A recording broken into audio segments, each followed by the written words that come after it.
le statut de se faire juger par autre que la loi d'Allah, et que le fait de se faire juger par autre que la loi d'Allah est contraire au tawhid, car le tawhid exige que l'on rejette toutes les lois autres que la loi d'Allah Ta'ala et que les jugements de son prophète sallallahu alayhi wa sallam. Et le tawhid exige qu'en cas de divergence, on revienne pour se faire juger selon le Coran et la Sunna, selon la révélation. Et le fait de sortir de cela fait partie de shirk al-ta'a, du polythéisme dans l'obéissance. Cette situation est de 3 catégories. Écoutez bien, les personnes qui se font juger par autre que la loi d'Allah sont de 3 catégories. La première catégorie, qui est du polythéisme majeur, du shirk akbar, c'est la personne qui se fait juger par autre que la loi d'Allah, et dans son cœur il y a la satisfaction et l'agrément de se faire juger par autre que les lois de la législation islamique, et l'acceptation et l'amour pour ces lois-là, c'est-à-dire pour ces lois qui sont autres que les lois d'Allah subhanahu wa ta'ala. Ceci est du polythéisme majeur.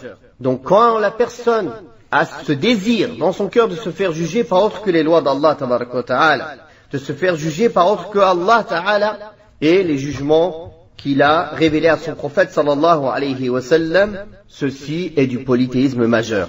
Et cette volonté est un acte intérieur, caché, qu'on ne peut connaître qu'avec des preuves extérieures qui dirigent ou qui exposent cette volonté.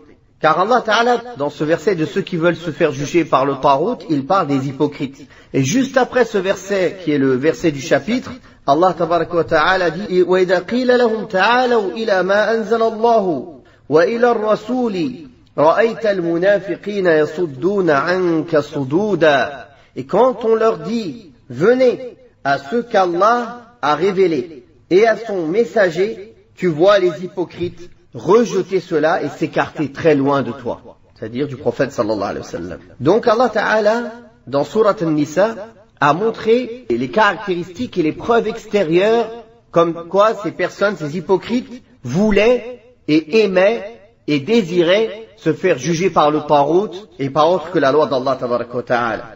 Et c'est le fait qu'ils refoulent, qu'ils rejettent, qu'ils s'écartent de la loi d'Allah Tabaraka wa Ta'ala, ils ne la désirent pas, ils ne l'aiment pas. Cette question de se faire juger par autre que la loi d'Allah est une question très pointilleuse et qui nécessite de réunir toutes les preuves du Coran ou de la Sunna pour bien la comprendre.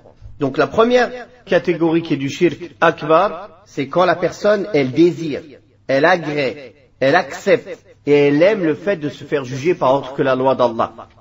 Et elle refoule, elle rejette la loi d'Allah subhanahu wa ta'ala. Ça, c'est du polythéisme majeur. C'est du shirk akbar, comme les hypocrites de l'hypocrisie majeure à l'époque du prophète alayhi salatu wassalam, dont ce verset parle.